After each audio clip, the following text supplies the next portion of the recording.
Hey guys, welcome back to the Friday Vlog, where we discuss activity that goes on here with the BuzWeaver channel. That includes things like current events, headlines that are in the news, pop culture, social media, technology, and items of interest that come up during the week that allow us to have a little bit of a dialogue. I want to thank all you guys across New Tech, as well as everyone here on YouTube for this amazing 2024, and we got some amazing results, do we not, from the election. I couldn't be happier, and of course, if you're watching here on YouTube, you can check out the community post, as well as shorts that are here on the main channel. Of course, thank you to all of you for your continued support. We start things off from Politico. Trump is due to be sentenced in 3 weeks. It probably won't happen. Yeah, it was never going to happen.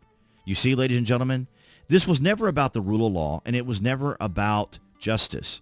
It was always about painting Donald Trump in the most negative light as possible so that people would not vote for him. They wanted to convince everyone that Donald Trump was a one-dimensional villain, and you're going to see it right here just in the first paragraph. New York, Donald Trump's victory means the nation's first convicted criminal turned president-elect is headed for the White House instead of a prison cell. There you have it. You see, they already are the judge, jury, and executioners. They titled this first paragraph by suggesting that Donald Trump is the first convicted criminal. That's all they wanted. Think of all the effort. Think of all of the contrived nonsense they had to come up with, the leveraging, the embarrassment to themselves, especially now after this election. And I just want to take a moment and introduce you guys to what's called the Gilman effect. Now, this isn't a genuine psychological term. It's more of a current cultural slang or so. But I do want to explain this to you, and I'm glad that Tim Pool brought this up last week. The Gilman effect, also called the Gilman amnesia effect, describes the phenomena of an expert believing news articles on topics outside their field of expertise, even after acknowledging that articles written in the same publication that are within the expert's fields of expertise are error-ridden and full of nonsense. So what I'm trying to say here is that we're seeing the Gilman effect. In other words, what they were doing in the court of law, what 𝐀𝐻𝐻 was doing, what 𝐀𝐻𝐻𝐿 was doing was novel. It was outside of the norm within our justice system. Now, I worked in law for about 5 years. I am not a paralegal. I am not an attorney. I was a legal assistant. But I could see just going to court, the procedures, the processes that they go through. And in these civil cases, Judge 𝐀𝐻𝐻𝐿 and Judge OneAmericNews, they went outside of the norm. These were novel ways that they were trying to introduce, or what they were doing was novel. It was just not the standard way a court is done. And this is why I keep talking about, this is why I'm glad that Tim brought up the Gilman effect, because that's what we're seeing. In other words, if you're an expert in a field, like any of you listening to this video, you know, you work wherever it is that you work, and you know how those things work. So if someone comes out and says something about what you do at your work that's completely wrong, you're going to be like, you have no idea what you're talking about. And that's what I mean here when it comes to this lawfare, is these judges went, I mean, it was like watching Judge Judy, right? Judge Judy is an entertainment program. Yes, she was a former judge, but her decision making in her television program is not part of our system of law, right? It's an entertainment program. She's a former judge going through, and then on the TV show, she'll make a decision based upon cases that have already gone to trial or gone to court. So, and this is kind of the way it is for me when I watch this, and I'm sure any attorney, any professional in the legal industry at any level, even the most basic level, realizes that what we saw with Judge 𝐀𝐻𝐻𝐿 and Judge 𝐀𝐻𝐻𝐿 is completely novel.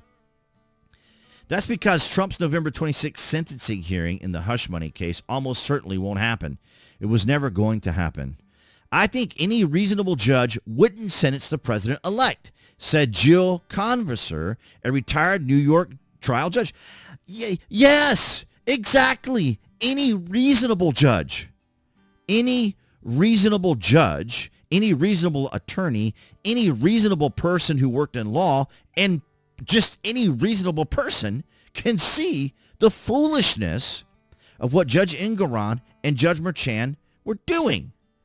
Imposing a sentence now, even a non-prison sentence like home confinement, probation, or community service, would interfere with the soon-to-be president's duties, legal experts say. Ladies and gentlemen, I'm not even going to read the rest of that. Politico is just these people are evil. They're disgusting. It's ridiculous. I am so glad that Donald Trump won. I mean, it is absolutely just like many people are saying, you know, showing all of these leftist, radical, absurd, woke, identitarianism, intersectionality, CRT, BIPOC, all of this categorization, stereotyping, nonsense that these people were engaged in. I am so looking forward to this all disappearing. It's absolutely stupid. And here we go. From OneAmericNews, New York AG Letitia James holds press conference with Governor Hochul. We are prepared to fight back. Well, man, this was all of your own creation. This was your all own staged, contrived nonsense. In a contentious post-election press conference on Wednesday, Democrat New York Governor Kathy Hochul and State Attorney General Letitia James continued to portray President-elect Donald Trump as an evil adversary. Exactly. It's exactly what they were doing. A disgruntled Hochul declared that she has established an Empire State Freedom Initiative in order to get ready to combat policy and regulatory threats from the incoming Trump administration. See these ladies and gentlemen, it's all right here now. It's all coming out. It's all being exposed. The absurdity, the contrived lawfare that they were engaged in is all being exposed. It's absolutely ridiculous. It's absolutely sickening. It's so frustrating and so annoying. It is just so terrible. And here we are. All that's left for the GOP to win now is the House. And as you can see, the Republicans need 9 more seats, and the Dems would need 14 more seats to have a majority. I am very much hoping that the Republicans can pull this off, because I can almost guarantee you, based upon these 2 articles, the one from Politico and the one from OneAmericNews, which I agree with them, of course, but as far as like Hochul and Letitia James, I have a feeling that if the Democrats win the House, day one, they will begin the impeachment process of Donald Trump. That's the way they are. This is the way these people are. The mandate has been given. I mean, we see it right here. 295 in the Electoral College, and of course, dominating in the popular vote as well. I didn't have the popular vote pulled up. Of course, the Republicans won the Senate, and they ran the boards in the governor's race as well. So all that's left now is the House, and to complete the cycle, as it were. And I think it's important that I want to refresh everyone on this topic right here. What can be put into the Constitution can slip away from you very quickly. And the greatest example going on right now before our very eyes is Section 3 of the 14th Amendment, which they're just disappearing with a magic wand, as if it doesn't exist, even though it could not be clearer what it's stating. And so, they want to kick it to Congress. So it's going to be up to us on January 6, 2025, to tell the rampaging Trump mobs that he's disqualified. And then we need bodyguards for everybody in Civil War conditions, all because the 9 justices, not all of them, but these justices who have not many cases to look at every year, not that much work to do, a huge staff, great protection, simply do not want to do their job. Yeah, so in other words, he's talking about Trump being, having been involved in an insurrection. But, of course, you guys already know that the Senate acquitted him of that. And the FBI said that they found no coordinated effort. But this is the leveraging that they are still counting on. This is still what they are thinking about. So in other words, when they go to try to certify the election, is what he's trying to say is that they'll use Article 3 and suggest that Donald Trump was involved in an insurrection, which would disqualify him. And the reason that SCOTUS had to get involved is because it doesn't necessarily pertain to the president or someone running for president in of himself. Now, I don't have Section 3 of the 14th. There's a 14th Amendment, what can correct? be put into the Constitution can slip away from Let's you see. very quickly. I think it's and the the 14th greatest Amendment. example going on right now before our very eyes is Section 3 of the 14th Amendment. Yeah, the 14th Amendment. And so, yeah, it's just absolutely absurd what they're trying to do. And this was back last April of last year when he said this. This is basically, insurrection from the Democrats. Now, I don't think that Haskins is going to be able to get away with this or convince enough Democrats to move forward with not certifying the election, because we saw during Kamala's concession speech yesterday, the peaceful transfer of power, she looked more excited about that concession speech than she did during her whole entire campaign, because I don't think she really wanted it. I genuinely believe that she didn't want it.